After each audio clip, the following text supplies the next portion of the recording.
the Johnson Wax Program with Fibber McGee and Molly.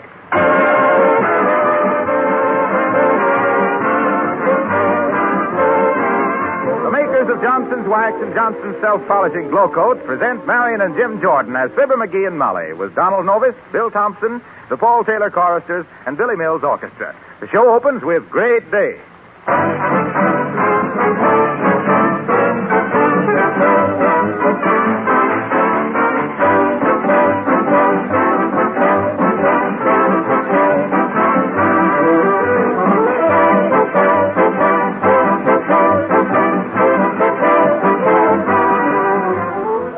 When your friends come in your front door, what is the first thing they see? What gives them their first impression of your home and of you as a housekeeper? It's usually your floors. And if those floors have a mellow, gleaming waxed beauty, then you have something to be proud of.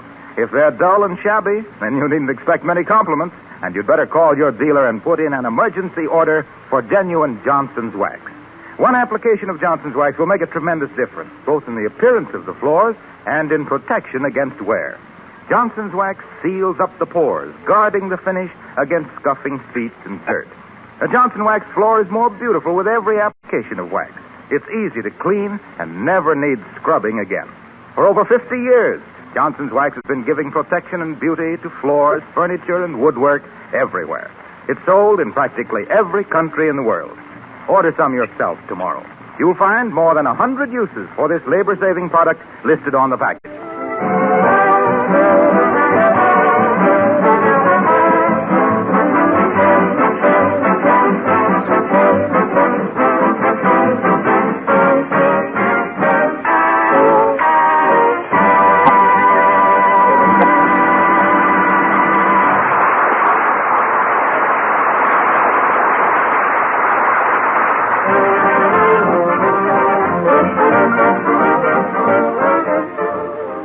With the winter dramatic season sneaking up on us, there's been a great public clamor for Fibber to revive his original play, Hiawatha, which you may remember had a long run at the Bijou Theater one night in November 1936.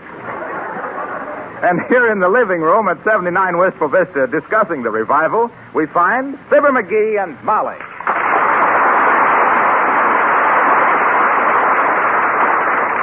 I told you, Molly, that someday they'd want to revive that play of mine. Heavenly days. I don't know how they could revive anything as dead as that. Oh, I don't know. I think it's a pretty catchy little play. Say, how do you think Mr. Boomer would play the part of the Indian chief? Oh, he'll be okay if we have a big audience. Oh, temperamental, huh? Oh, no, but he says he can always play a buck with more confidence when he's got a full house. Well, I'm certainly glad Mr. Gildersleeve's going to be in the play. Oh, me too. He'll be great. Oh, yeah. That guy ain't got any more nerves than a set of false teeth. Don't worry about Gildersleeve. He'll be... Oh, how do you do, Mrs. Uppington? Oh, how do you do, Mrs. McGee? And Mr. McGee? Hi, Uppy. I just thought I'd drop in and discuss this afternoon's rehearsal with you. It went splendidly, didn't it? Oh, I don't know, Uppy. Some of those characters And didn't... you are simply magnificent as a director, Mr. McGee. Oh, well. Now tell me, when did you first become interested in theatrical work? Oh, well, I'll tell you, Uppy. When I was only 7 years old, I went to a corn carnival in Peoria. They was advertising the peep show for 25 cents, and when I went in, all they had was a box of baby chickens. Right then and there, I realized there was dough to be made in the theatrical business. Well, sir, I started... Tell me, Mrs. McGee, at the rehearsal this afternoon, did you notice that perfectly absurd Indian costume Mrs. Gildersleeve was wearing? Oh, wasn't it awful, Mrs. Uppington? Oh, my. And then in 1909, I seen the Dolly Sisters, And did you see Mrs. DePopulis spanking herself with a hairbrush because she'd read somewhere that the Indians tanned their own hides? Oh, now, did you ever hear anything so fantastic? Then in about 1914, I seen Raymond Hitchcock and Hitchy Coo. You know, but the funniest thing to me was when one of the characters came in wearing an Indian headdress with ostrich feathers and moccasins with 4-inch French heels, and it turned out to be you. Wasn't that perfectly ridiculous? Nice, it looked so terrible. Oh, why, you mean me. Well, really, my dear. My costumer assured me And that from there, I went to Hollywood, where I got a job as a director for school kids at a busy intersection. Well, sir, I was and did you see Mrs. Toots? Did you see her in that Indian princess costume with the bustle? Wasn't that a scream, Mrs. Oh, it's simply revolting, my dear. I spoke to her about it myself. I said, really, Mrs. Toots, I said, is that a bustle or has your papoose slipped?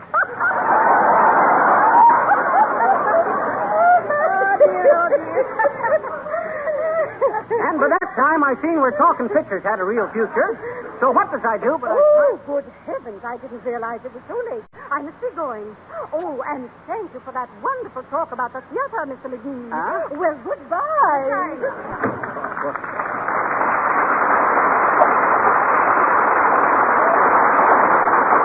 What did she mean to talk about the theater? I couldn't get a word in edgeways. Oh, well. The way you gals like to rip each other up the back, it's a wonder you ain't born with zippers on your spine. Thank goodness we got some good male characters in this play. Say, how will Mr. Gildersleeve do? Oh, I say, don't worry about him. He's wonderful. Why, he's the only guy in the whole bunch that I'm absolutely sure of. Oh. You see, he's in the big moment of the play. That's where I come in. Oh. Come in. Oh, hello, Mr. Gildersleeve. We were just talking about you. Yeah, I was just saying, Rocky, old man, that if everybody in this show was as dependable as you... McGee, Huh? I can't go through with it. What? What you mean, Gildersleeve? Well, frankly, McGee, I don't know. How do you feel when you have stage fright? Why, that's easy, Mr. Gildersleeve. With stage fright, you have hot and cold running water in your arteries, and your hands feel like they belong to somebody else, and you wish they did. Oh, that's me. But, Gildersleeve, you don't mean to tell me you have stage fright? Why, I was depending on you. I'm sorry, McGee. My goodness. I don't know what's come over me. Well, I'm simply terrified. Oh, well, that's too bad, Mr. Gildersleeve. Oh, come, Rocky. You can do it all right. After all, I seen you make a speech at the annual Rotary Club's banquet and never even fiddle with a fork. Yes, McGee, but that's different. I've been making that same speech for 20 years. But this... No, I can't do it, McGee. Oh, come on, Gildersleeve. You only got one line. All you have to say is, here comes Hiawatha now. Yeah? Sure. That's all there is to it. Go ahead. Let's hear you do it. All right, I'll try, McGee. Here comes Hiawatha now. Oh, well, heavenly days. Now, what's the matter with that? Those pauses were very dramatic. Oh, no.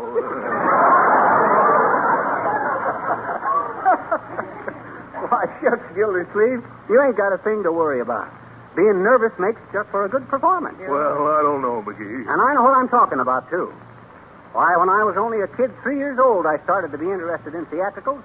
Why, when I was 4, I built my first theater out of a box that my father brought home from the office. Box Office McGee, I was known as in the days. Box Office McGee, the boy Belasco of Broadway, buying, booking, bartering big batches of backdrop biters, busy as a bee, bringing a big boon in business to bare boxes and balconies, ballyhooing buffoons like Ben Blue, Ben Bernie, and Ben Hur, and bragged about as the Beau Brummel of the Barnstormers, from Boston's burlesque bold and risque to the brassy bands of the Bay of Biscay.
I got to get to the theater in time to check the scenery and costumes. Here, right down this alley here. Heavenly days. Why do all stage doors have to be up a dark, dirty old alley? Don't sneer, Mrs. McGee. That's a valuable tradition. It brings the actors back to reality. What do you mean, reality? Well, for instance, when an actor's playing Henry VIII and takes off his gold sword and diamond-studded helmet and steps out of the theater into an alley full of stray cats and garbage cans, he realizes he ain't a king. No. He's just a mug with an overdue laundry bill and his name spelled wrong in the reviews. Hey, that ain't a bad idea. Hi, mister. Oh, hello there, little girl. What you doing? I says, what you waiting here for? You got a friend in the show? No. Oh, you ain't, huh? Yes. Oh, you have? No. Huh? Oh, never mind. Okay. Say, mister, what time do they feed the actors?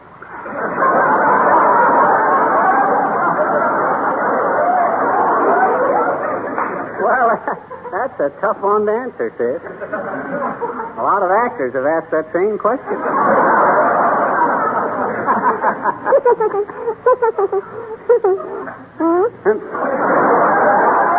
One side, sis. We got to go in the theater. Oh, well, gee, can I please have your autograph? And can I please, and can I? Have my what? Your autograph? Oh, you mean my autograph? Why, sure. There you are. Oh, you just signed your name. Well, what'd you expect? My address, phone number, and blood pressure? Oh, gee, for 2 bits I can send to Hollywood and get a big picture of almost anybody. Signed, to my dear little pal and faithful member of the Hoosiers Fan Club with the affectionate regards of...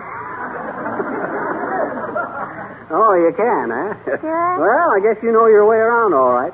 Incidentally, you're kind of young to be a stage door Jenny, ain't you? No. Oh, yeah, sure. But that's okay. Why, when I was a young fellow, I used to be one myself. Oh, honest? Why, sure. I was always sporting around with some beautiful actress. Oh, gee. Sarah Bernhardt, I bet you.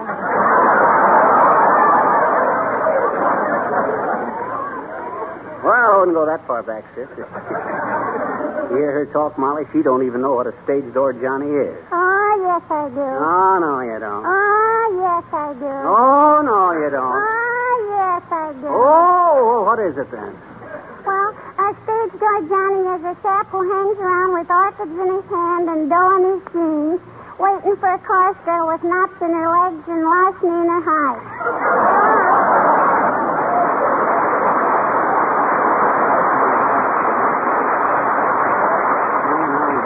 Well, come on, Molly. Let's go in.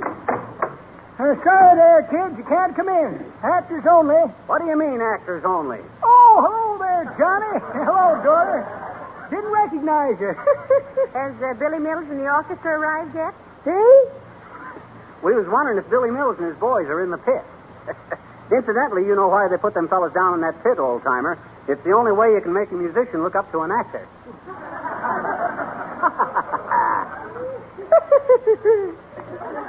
That's pretty good, Johnny. That ain't the way I hit it. The way I hit it, one feller says to t'other feller, say, he says, I just read where there's more horses in this country than there ever was. Think you'll ever replace the automobile? No, says t'other feller, not entirely.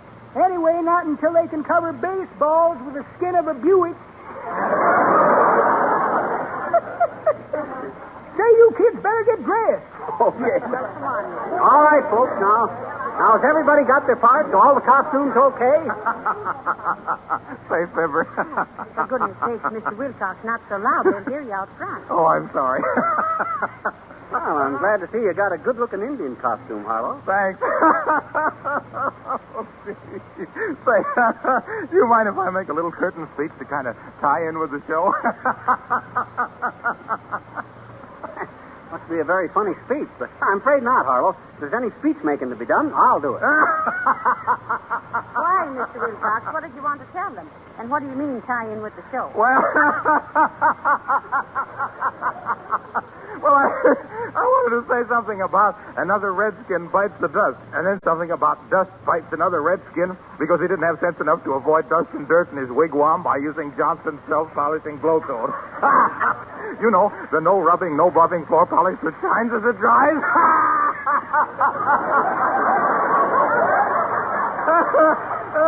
I think it'd be very neat. Hey, what's the matter with you, Wilcox? That was a cute idea, but it wasn't that good. It wasn't? Why? Oh, I guess it wasn't. No! Well, Dr. Nurse is so amused. What? Oh, you mean what am I laughing at? I can't help it. The feathers in this darn headdress keep tickling the back of my neck. Hey, what do you say, Jasper?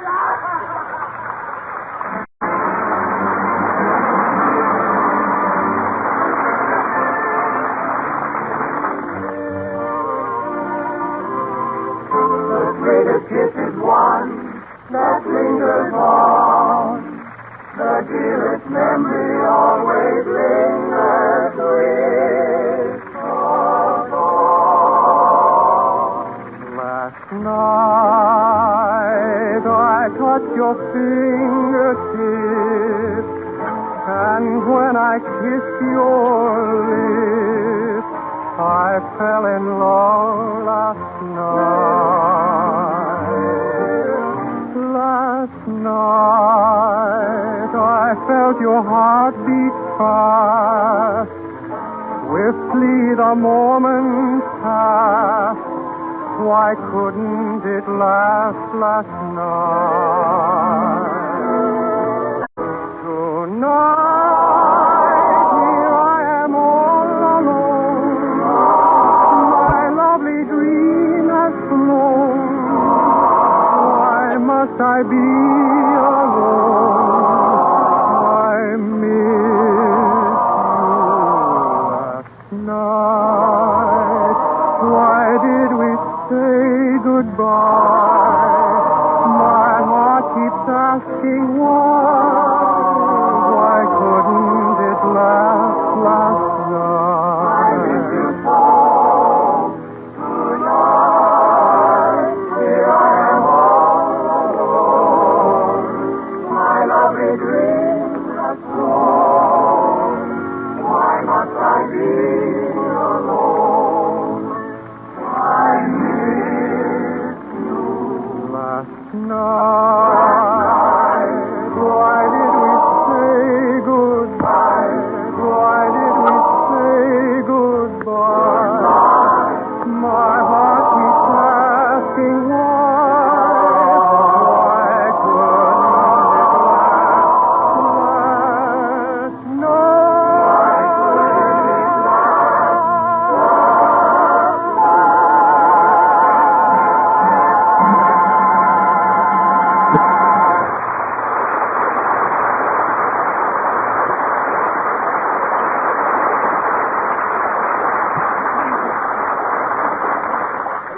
Ladies and gentlemen, that beautiful number by Donald Novis and the Paul Taylor choristers denoted the lapse of 2 hours and 2 acts of Hiawatha. So we proceed with the third smashing act of this gripping drama.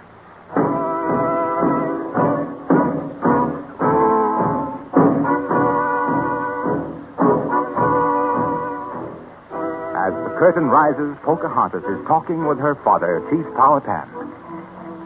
And what does my father, the mighty Chief Powhatan, think of my lover?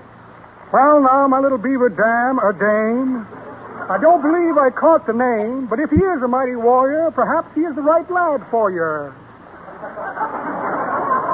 He is Hiawatha, Father, and he is strong. He is brave. He is handsome. He is, well, in fact, Popsy, he's Clark Gable with feathers. Why doesn't Pocahontas rave about some handsome local brave? I'd like to see you share your tent with someone who's a local gent. Hush, Father, he comes. Hiawatha comes. Here comes Hiawatha. Now?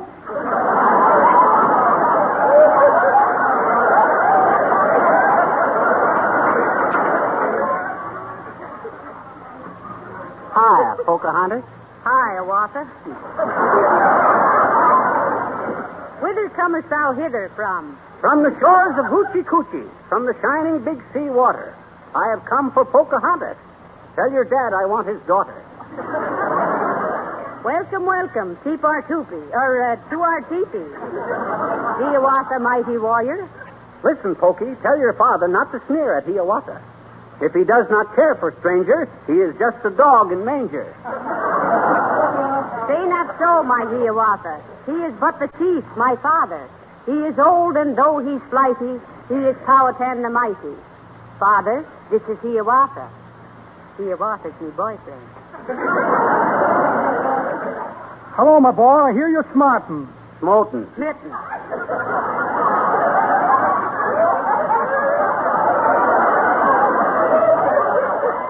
Smote or smarting, smit or smarting, it's the same. There is no difference. Welcome, welcome, Hiawatha. Stick around and meet your in-laws. Incidentally, where you from, kid? I have come from Jamestown thither. They are all in quite a dither. They are planning a Thanksgiving. They should be thankful. They are living. And what of us, my Hiawatha? How does this affect the Redskins? We are all invited hither. They're having turkey, and I love it. It's a break. We must not muff it. I should say so, Hiawatha. I always think that I have got luck when I'm asked to share some potluck. But the sky looks like we'd have wet weather, so I'll go put on my rubber feather.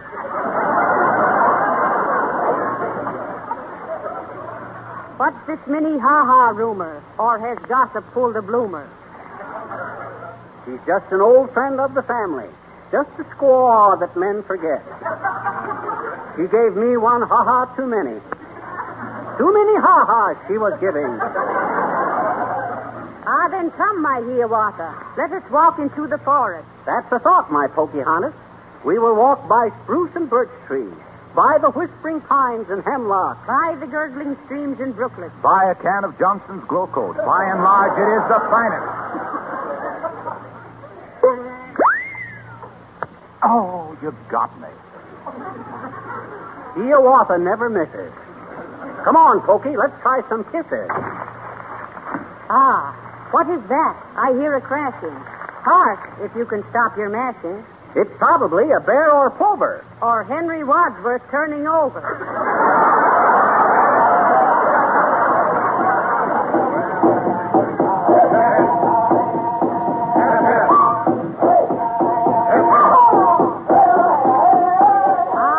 Look, they come, my Hiawatha. It is Powhatan, my father. They are noisy. They are fearful. They give me an awful earful. Me too. Hiawatha hears them whooping. Listen to that boop-a-dooping. It is not their spears I fear. It is just their whoops, my dear. If I were you, I'd make for home. They plan to devastate your dome. You lose your hair and I lose you. I wouldn't blame you if you blew. Say not so, my sweetheart true. I'll stay and shoot a buck or two. Look, my boy, see, it's this way. My warriors seem to resent my daughter marrying outside the tribe. The tribe thinks we should beat your brains out. All right, boys, grab him. Oh, Father, make them stop that yelping. My lover's bald and not worth scalping.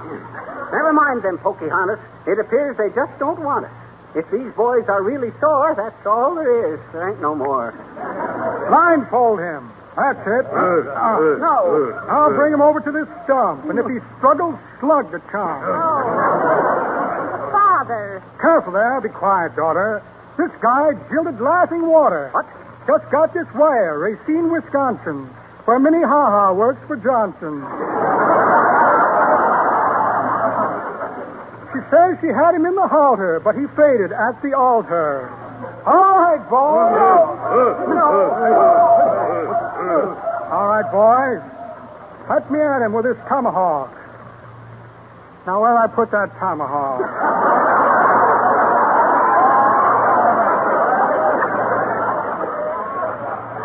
Tomahawk. I'm right here someplace. My. Let's see, here's a postcard from my boot black. Says they sent his father back to the prison farm. He says he had him in the halter, but he faded at the altar. All right, boys. Let me at him with this tomahawk. Now, where'll I put that tomahawk? Tomahawk. My. Oh, well, nothing like making hay while the sun shines. Credit card on a Chinese flop house. Very luxurious joint, too. Orientals all over the floor. A check for short beer. Well, imagine that. No tomahawk. Guess I'll have to use this war club. Ready, boys? When I say 3, bash his brains out. Maybe we should have brought a smaller club. Oh, Hiawatha, darling, do not let them bump you off. Goodbye, Pocahontas. Tell the costumer I died with his moccasins on. Not so, my boy. We cannot do it. If we went on, we both would rue it. Hey, what you mean, Powhatan? History says you were saved. Huh? And who am I to make a mug out of history? Ah, you are saved. Hiawatha is saved, and we will live happily ever after. Oh, where's the applause? Didn't they get the idea? Didn't who get the idea? The audience. Oh, them. They went home long ago. Low brows.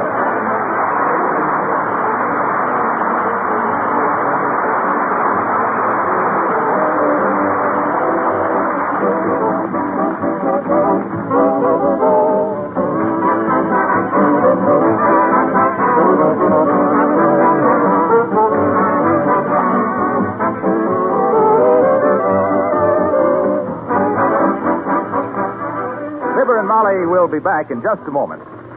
When you buy linoleum, its colors are bright and fresh. Wouldn't it be nice if you could always keep them that way? Well, you can very easily, simply by buying a can of Johnson's self-polishing Glow Coat.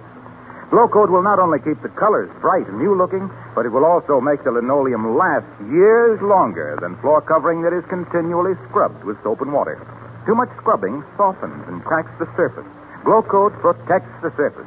And besides this protection, Glow Coat's a wonderful labor saver. In the first place, it requires no rubbing or buffing. It's self-polishing. Just apply and let dry. And in 20 minutes, you have a sparkling, beautiful floor. In the second place, it's easy to keep a glow-coated floor spotless. Spots and stains wipe up quickly with a damp cloth. You can use Glow Coat for your painted and varnished wood floors, too.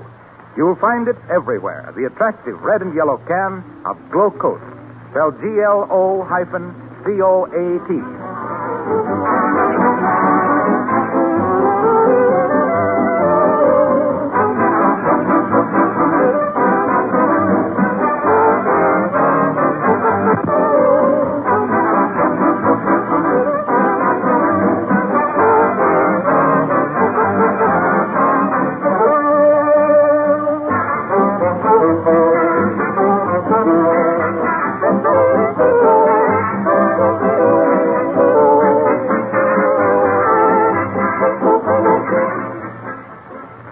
Sorry to announce that Donald Novus, who has been with us for more than a year, leaves tonight for a personal appearance on the concert tour. Yes, and we're very happy to have had you with us, Don, and we all wish you every success. Lots of good luck, Don. Thank you, Fibber and Molly. Good night. Good night, all.